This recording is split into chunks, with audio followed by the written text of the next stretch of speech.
নবম দশম শ্রেণীর ছাত্রছাত্রী, তোমরা খেয়াল করে দেখো, ক নম্বরে আমরা করছি হচ্ছে পরিসংখ্যানের অঙ্ক, যে অঙ্কটা প্রতি বছর প্রতি ক্লাসের প্রতিটা পরীক্ষাতেই থাকে। এখানে ক নম্বরে দেখো তিনটা প্রশ্ন দেওয়া আছে।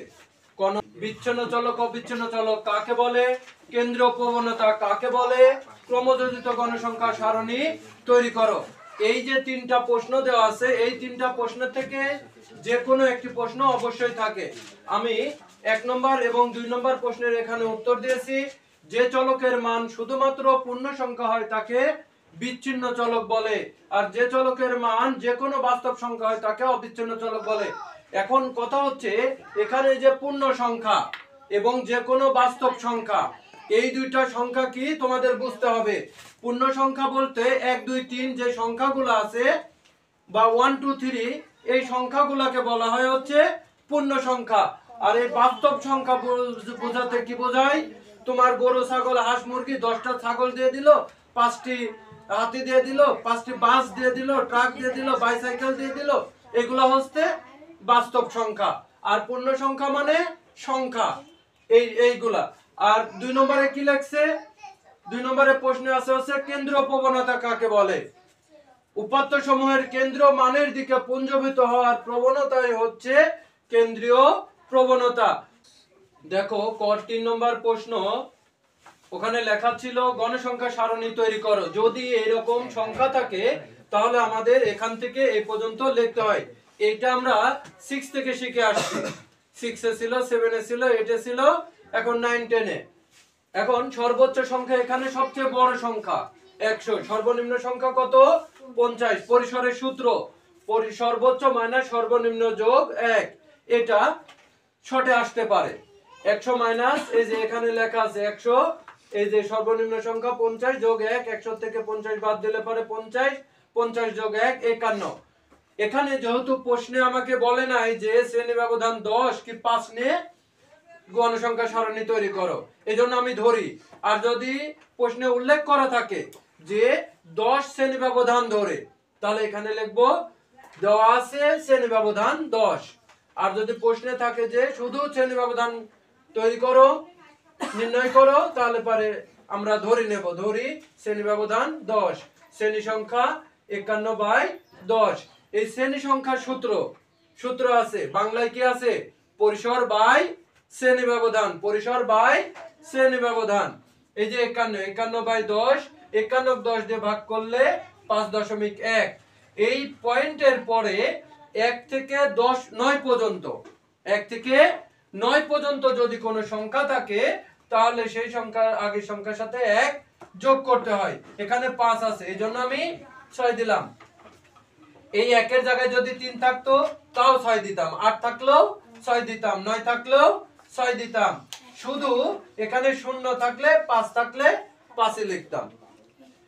যেহেতু গণসংখ্যা সারণী তৈরি করা, এজন্য শ্রেণীব্যাপ্তি, ট্যালি এবং গণসংখ্যা, শ্রেণীব্যাপ্তি, ট্যালি এবং গণসংখ্যা এই তিনটা খুব করছি আমরা। এখন শ্রেণীব্যাপ্তি, ট্যালি ওইটুকু আমি এমনি আগাই তুইছি, তোমার হচ্ছে গড়, মধ্যক এবং প্রচুরক করার জন্য। এখানে কোন সংখ্যা দ্বারা শুরু হবে, যেটা সবচেয়ে ছোট সেই সংখ্যা থেকে শুরু হবে। এখানে শ্রেণী ব্যবধান আমরা নিচে কত 10, তাহলে এখানে নিচে কত আসবো 10 করে, 50 60 70 80 90 100, যতক্ষণ না আমাদের সর্বোচ্চ সংখ্যার কাছে আসতে পারে। এখানে এই যে পরের সংখ্যা যত থাকবে এই সংখ্যার আগের সংখ্যা, 60 এর আগে কত 59 69 79 89 100 আর 109 নাকি। আচ্ছা, এবার ট্যালি সংখ্যা তো আমরা কাটতে পারি নাকি, যেহেতু 9 10 এ পড়ি। হ্যাঁ, এটা না, এটা কলম দিয়ে করলে হবে। এবার এখানে দুইটা ট্যালি বের হয়েছে, এজন্য 2, এখানে 8টা, এখানে 7টা, এখানে 7টা, এখানে 10টা, এখানে 1টা, মোট কত 35। এইটুকু করলে পারে গণসংখ্যা সারণী তৈরি করা, এইটুকু করলে গণসংখ্যা সারণী তৈরি, ঠিক আছে। আচ্ছা, খেয়াল করো, এবার আমরা গড় করছি। গড় করতে হলে পারে এখানে তোমার শ্রেণীব্যাপ্তি ট্যালি গণসংখ্যা মধ্যক বিচ্যুতি এফআই ইউআই। এখানে ট্যালি গণসংখ্যা মধ্যক বিচ্যুতি এফআই ইউআই। এখানে আমরা গণসংখ্যা তো বুঝি, এটার যে সংখ্যাগুলো সেই সংখ্যা। মধ্যকটা কি? মধ্যক হচ্ছে এই দুইটা সংখ্যার যোগফল 2 দিয়ে ভাগ। তাহলে এটা যোগ করলে পারে 100 কত হয়? 9। 109 2 দিয়ে ভাগ করলে পারে তোমার 54.5। এবার খেয়াল করো, পরের গুলো আর তোমার এই দুইটা যোগ করে 2 দিয়ে ভাগ করা লাগবে না। আমরা শ্রেণী ব্যবধান কত নিছি? 10।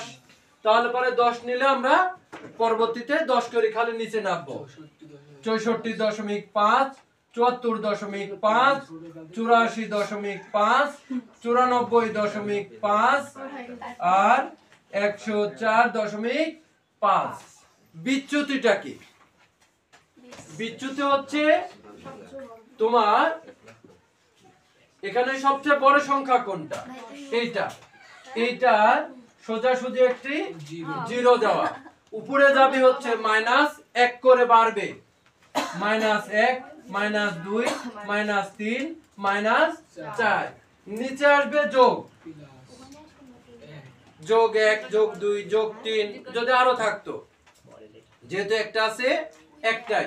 এখন খেয়াল করো, এই যে বিচ্যুতি, এখানে একটা ছোট্ট করে দাগ দিয়ে সবচেয়ে বড় গণসংখ্যার জায়গায় ছোট্ট করে একটা দাগ দিয়ে এখানে এ নিব। এখানে লেখা কি? এফআই গুণন এক্সআই। তার মানে কি? এফআই কোনটা দিছি আমরা? এটা না, এইটা। আর হচ্ছে এফআই গুণন কি দিছি?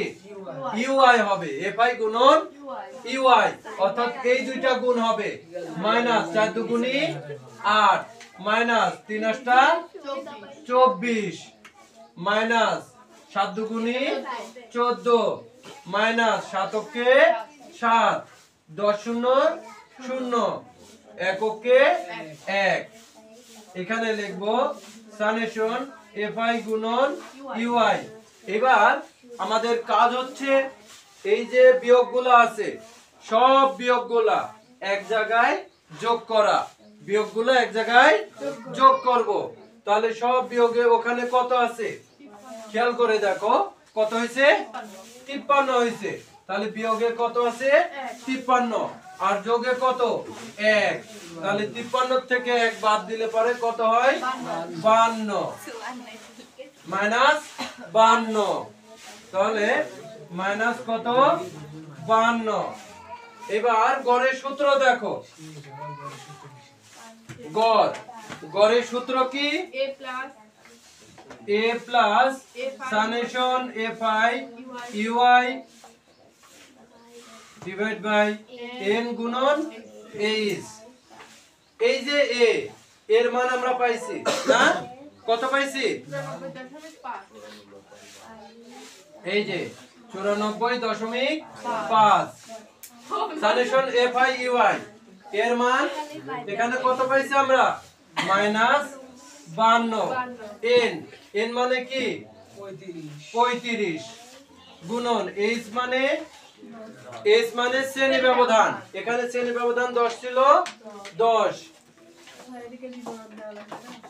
না, বিবরণ দিলেও হবে, না দিলেও হবে, খেয়াল করি। তাহলে এখানে কত আছে আমার? 94.5।